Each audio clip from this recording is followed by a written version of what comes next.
السلام عليكم بقارتي مال بجكتين ومركل مقال عسبا كوي جدن وركي قدام بي سوق كل iibsiga iyo akhbaaraadada hata la diiwaan gelinayo Tottenham oo doonaysa soo xirigelitaanka ninka lagu magacaabo Maguire Arsenal oo markaan heshiis waqti dheer ka siixatay William Saliba Frank de Jong oo isaguna Barcelona markaan heshiis u saxiixaya ha ka reebin Chelsea oo doonaysa Nick Pass inay soo qaadaan Amorim oo markaan la ceerinayo yaa lagu bedelayaa Mashafi ayaa bedelaya mise macalinka kooxda Crystal Palace Oliver Glazer mise wiilkoodii horeete ee Michael Carrick Chelsea oo iyadu ruuxeeda markaan mustaqbalka macallin Enzo Maresca markaan shaki weyn gelinaysa iyo akhbaarada kale ayaan eegayna hadii aan muuqaalkaysan oo la garay kanaalkana subscribe nasar hadii aan ku bilaabno akhbaaradii ugu dambeeyay suuqa kala iibsiga warar dhowr ah haatan jira ugu dambeyn official rasmiyan Arsenal ayaa heshiis cusub ka siixatay laacibka lagu magacaabo William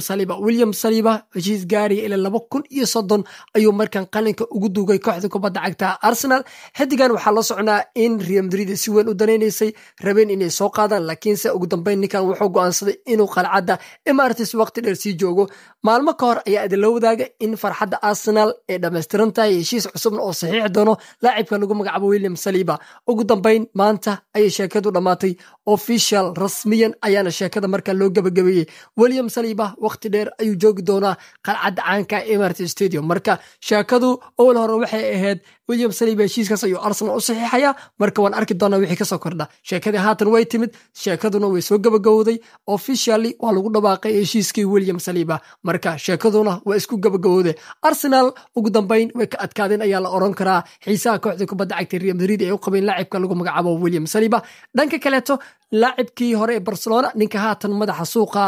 ninka lagu magacaabo Deco markaan wuxuu ka shaqeynayaa sida heshiiska loogu kordhinayo laacibka lagu magacaabo Frank de Jong iyo heshiiskiisana waa labada socotiin in laacibka uu daneynayo in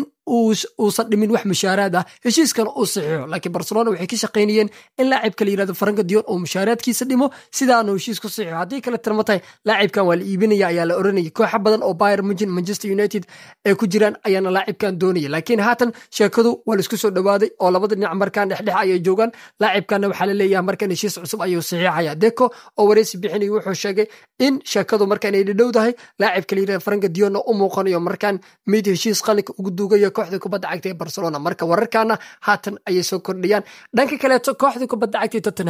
Tottenham markaan waxay si weyn u doonayaan xidiga lagu magacaabo Maguire oo aan la socono in Liverpool ay si weyn u daneynayso koox badan oo qaaradda Yurub ah ay si weyn u daneynayaan iyaguna haatan Spurs waxa la leeyahay dhankeeda warweyn ayaa ka imaanaya laacibkan ayayna doonayaan inay soo xirigeliyaan sida majaladaha England ka soo wada baxay ee haatan ay daawacayaanba haatan waxa la daawacayaa in kooxda kubadda cagta Spurs ama Tottenham ay markaan hogaaminayaan baacsiga loogu jiro Maguire laacibkan Liverpool ayaa doonaysa heshiis ay inta la gaarin xitaa suuqii haatan ay tijaabada caafimaadna marsiiyeen ay sheekadii gadaal ka xumaatay oo heshiiska uu burburay laacibkan uu iska sii joogay qalcada Salisburg haatan marka Liverpool waxay rabaan in January ay laacibka doontaan walow wax isbedel ay ku imaanay go'aankii Liverpool oo ah inaysan January u dhaqaaqi doonin marka haatan warka weyn wuxuu yahay majalada la yiraahdo Football Insight iyo The Sun iyo dhamaan ay daabacayaan in Tottenham ay sheekada markaan hogaaminayaan oo iyagu laacibkan ay doonayaan inay soo qaadaan macallin la yiraahdo Thomas Frank oo hogaamiyay Tottenham markaan wuxuu rabaa ninkan in loo soo xirigeliyo marka Tottenham haatan ninkan ayay baacsanayaan oo waxay rabaan inay iyagu xaggooda mariyaanba dhinaca kale tan kooxda kubadda cagta Chelsea markaan waxay doonayaan inay soo xirigeliyaan ninka lagu magacaabo Nick Pass oo ka tirsan kooxda kubadda cagta Como ay rabaan inay soo xirigeliyaan laacibkan Real Madrid ayaa sidoo kale doonaysa inay dib u la wareegaan maadaama Real Madrid ay laacibkan 50% iyagu leeyihiin oo haatan Como ayuu ka tirsan yahay 50% Real Madrid ayaa iskale 50%na Como ayaa iskale haatan kooxda kubadda cagta Chelsea waxay doonayaan laacibka lagu magacaabo Nick Pass inay soo xirigeliyaan oo Real Madrid ay shakadaba ku garaacaanba marka Chelsea haatan waxa la warinayaa inay doonayaan xidiga lagu magacaabo Nick Pass sidii haatan daabacaysa majalada lagu magacaabo Fijis oo Spain ka soo baxda marka the Blueska ninkan ay haatan rabaan soo xirigelitaankiisa dhanka kaleeto markaan hadii aan eegnana sheekada macallin Robin Amorim waa labada socotiin xaaladda uu ku jiro macallinkan cadaadis badan ayaa saaran Manchester United shir degdeg ah ayay ugu yeereen ninka la yiraahdo Robin Amorim sidoo kale ninkan wareysi uu bixinayayna waaba ka kacaba su'aalo dhowr markii la weydiiyay haatan waxa la warinayaa laacib ninka la yiraahdo Robin Amorim in la ceerinayo oo shaqada Manchesterna laga raacdeenayo hadii sheekada ay waxba iska bedeli waayeen waliba Manchester waxa la leeyahay sheekadu waa daruuri in la bedelo macallin Amorim marka yaa bedelaya way sheekada ma Michael Carrick ayaa dib loo soo celinaya oo waqti mar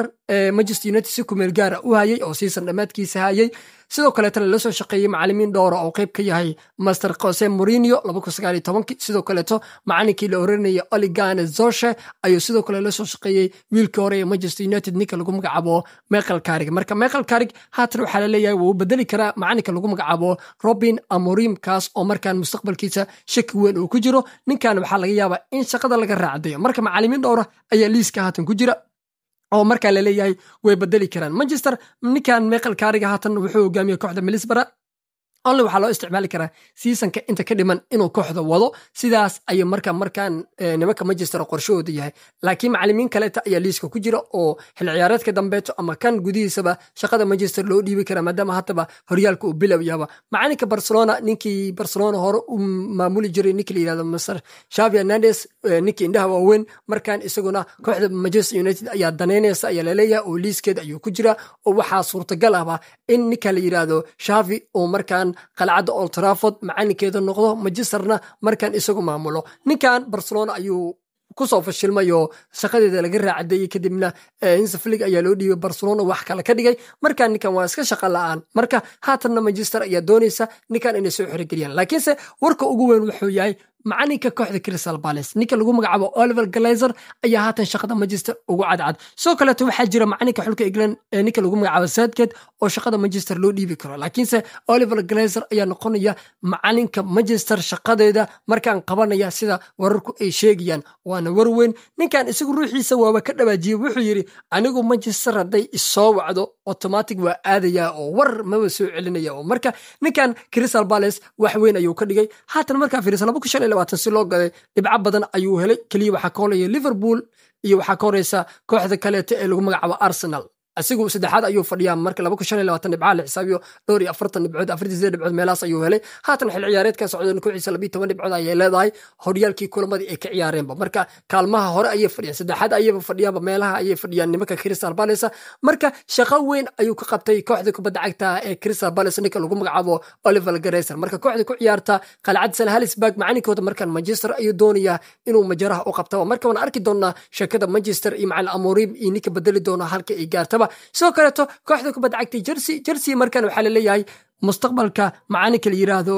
Enzo Maresca markan mugdi weyn ayuu ku jira oo ninkan waxa laga yaabaa in asigana la ceeriyo bacdiisa banaanka loo dhigo laakiin Chelsea haatan waxa la leeyahay kuma degdegayso ninka la yiraahdo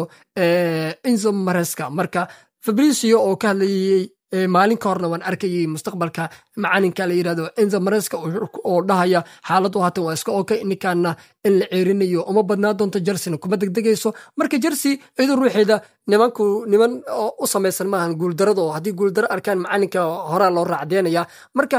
aqbaaradida ayaa haatan jira Chelsea diyaar ay u tahay markaan in hadii wax isbedeli waayaan macalinka Enzo Maresca yiraahdo in la raacdayo United sidoo kale waxay markaan rabaan in shaqada ay ka raacdayaan Amorim macallimiin dhowrana ayaa liiska ku jira markaan arki doonaa wixii soo kordhaya muuqaalka Ismail Garay kana subscribe noo soo gudbaa